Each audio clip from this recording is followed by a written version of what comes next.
In the name of Allah, the most gracious, the most merciful, dear viewers, if you recite just one verse from Surah Ar-Rahman, in your life, it will bring miraculous changes. This recitation will break all barriers and bring wealth into your life. You will witness the miracle with your own eyes today. Simply read this one verse from Surah Ar-Rahman and watch as your financial problems and difficulties vanish by the grace of Allah. All your needs will be fulfilled, and any challenges or magic affecting you will disappear, brothers and sisters. Hadith tells us that even small good deeds carry great rewards. Similarly, many actions are recommended that not only bring rewards but also bring blessings, wealth and prosperity into our lives. One such action is reciting a beautiful verse from the Quran. If you recite it as instructed by Allah's grace, you will receive abundant wealth and respect. Allah will create the means to solve all your financial troubles and all your wishes will be fulfilled. You will be amazed at how after reciting this verse, wealth and blessings will come to you unexpectedly. So dear viewers, take time today to perform this recitation. Follow the method I'm about to share, and this powerful prayer will help solve even your greatest problems if you seek wealth. Prosperity and blessings perform this prayer. Money is a necessity, and without it, life becomes challenging. This short and simple prayer will resolve your biggest problems when Allah works. Even the mind is astonished. Only Allah can work such wonders. The prayer comes from a beautiful verse in Surah Ar-Rahman. By reciting this verse, Allah's grace will remove your difficulties and bring ease into your life. Trust in Allah and you will never be disappointed. Your pockets will never be empty and your business will continue to prosper. You can perform this prayer on any day, at any time. If you wonder how many days you need to recite it, the prayer is only for one day. However, if you wish, you can repeat it the next day as well. But one day's recitation will bring great benefits and begin solving your problems. Surah Ar-Rahman is one of Allah's most beautiful names. This surah highlights many of Allah's blessings. It encourages us to reflect on the numerous gifts He has given us, like the earth, trees, air, water, health, family, and friends. These are all gifts from Allah. We often don't appreciate them enough, and Surah Ar-Rahman reminds us of their value. It teaches us to be grateful and not deny any of Allah's blessings. The repeated question in this surah, which of your Lord's blessings do you deny, is a reminder not to take His gifts for granted. This surah beautifully presents Allah's infinite mercy. It stirs the hearts of true believers with emotion and serves as a reminder that although we know everything in this world is temporary, we still tend to cling to worldly wealth and possessions. We must remember that everything we have is a gift from Allah, and even though family and friends may leave us, His blessings never do. Health might decline, and wealth might disappear. Yet we often remain proud and arrogant. Surah Ar-Rahman constantly reminds us to thank Allah for everything we possess is a blessing from Him.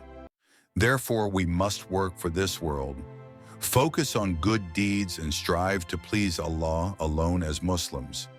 It is important to learn from Surah Ar-Rahman as it brings peace and tranquility. By remembering Allah's countless blessings, we can overcome stress, mental pressure, and strengthen our faith. Hazrat Jabir narrated that once the Prophet Muhammad entered a gathering and recited Surah Ar-Rahman from beginning to end. The companions listened quietly, and the Prophet, peace be upon him, remarked that even the jinn gave a better response than them. He said whenever he recited the verse, "Which of your Lord's blessings will you deny?" The jinn responded saying, "O our Lord, we do not deny any of your blessings. All praise belongs to you." Now focusing on today's practice, we must first sit in a clean place after performing wudu. Then recite durak upon the Prophet Muhammad.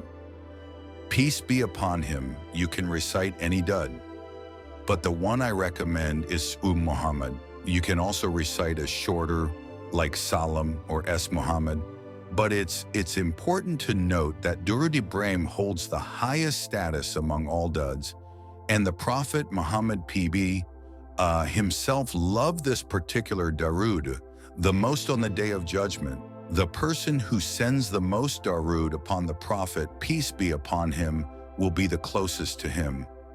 Hazrat Ibn Masud Ra reported that the Prophet PB said, the person who sends the most darud upon me will be the closest to me on the Day of Judgment.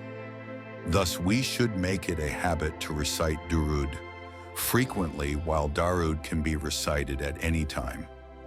There are special moments where its recitation is emphasized, such as after prayers, after the adhan call to prayer, and after the KBA Friday sermon. Hazrat Fazl bin Ubaid Raya narrated that the Prophet PB once overheard someone praying but not sending durud upon him. The Prophet PBU mentioned that the person was hasty and then advised that after praising Allah, one should first send darud upon the Prophet PBU before asking Allah for anything.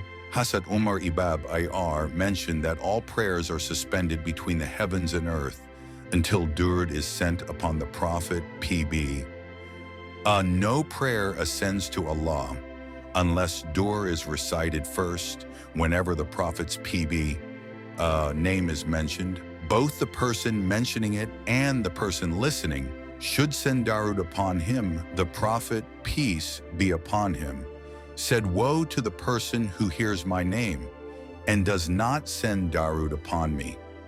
Therefore, dear viewers, after reciting this blessed darud, you should first make an intention for your goal. Whether you want a new house, a car, a large sum of money, or a good marriage proposal for your son or daughter, set the intention for that. If your child is disobedient and you wish to make them obedient, or if your spouse is not listening to you, make an intention for that as well. You may also combine multiple needs into one intention. Whatever your goal or need may be, set your intention and then recite the following. This will help fulfill your needs, inshallah. To begin the practice, first read Rahim, and the very first Wasifa prayer you need to recite is you should repeat this 11 times after completing the 11 recitations of move on to the second Wasifa, which is Yak. This also should be recited 11 times. Next, recite Surah Ar-Rahman, which is the shortest surah in the Quran, yet very powerful. It is also called the Surah of Wealth. You need to recite it 3 times afterward. The most significant is to recite the verse from Surah in which Allah asks, which of the blessings of your Lord will you deny? You should recite this verse 100 times, completing one full task once you have finished all the actions as mentioned. Recite the same Durud Pak blessings upon Prophet Muhammad PB that you began with. Your practice is now complete. The full procedure for this practice is as follows. 1. Sit in a clean space, perform wudu ablution, and recite Durud Pak on Prophet Muhammad PBH 2. Then say and make the intention for your desired outcome.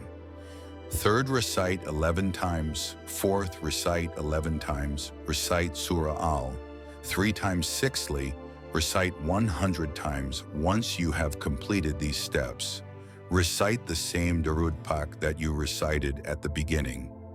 Then pour your heart into sincere prayer, asking Allah to fulfill all your needs. Also pray for the entire Muslim community, Ummah, inshaAllah. With the blessings of this practice, your difficulties will be alleviated and your needs will be met. This Wasifa should be performed in a state of wudu.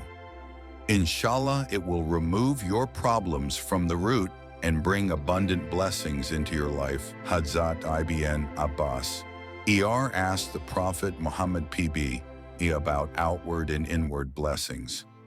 The Prophet PBUH explained that the outward blessing is Islam, and the inward blessing is the fact that Allah has covered your bad deeds. Outward blessings include health, well-being, and good character, while inward blessings refer to faith and the knowledge of Allah in the heart. Surah Ar-Rahman mentions Allah's blessings 31 times, emphasizing their significance. The more important something is, the more it is mentioned. Similarly, the more a blessing, frequently it is spoken about. Muslims take pleasure in recalling Allah's blessings because it reminds us of His mercy and goodness. Think about it, we could have been born into a non-Muslim family, but Allah chose us to be born as Muslims.